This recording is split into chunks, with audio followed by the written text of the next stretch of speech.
Hello दोस्तों, तो फिर स्वागत है आपका हमारे इस YouTube channel experiment in box पर।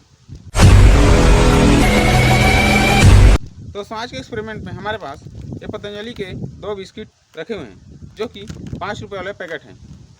और आज हम लोग इसी के साथ एक्सपेरिमेंट करने वाले हैं। हम लोग क्या करेंगे, गर्म तवे की मदद से इनको हीट करेंगे और इनको इतने ज़्यादा गर्म कर देंगे कि यह या तो काला हो जाए या तो इसके साथ कुछ ऐसा हो जाए जो कि आपने कभी नहीं देखा होगा। तो चलिए दोस्तों, इस एक्सपेरिमेंट को करते हैं स्टार्ट। करते हैं फ्राई पैन को गर्म, उसके बाद इसको डाल देंगे उस फ्राई पैन पर। और ये जो बिस्किट है ये कितना ज़्यादा टेम्परेचर को सहन कर सकता है, इसको हम लोग देखने वाले हैं। तो चलिए दोस्तों, इस एक्सपेरिमेंट को स्टार्ट करते हैं।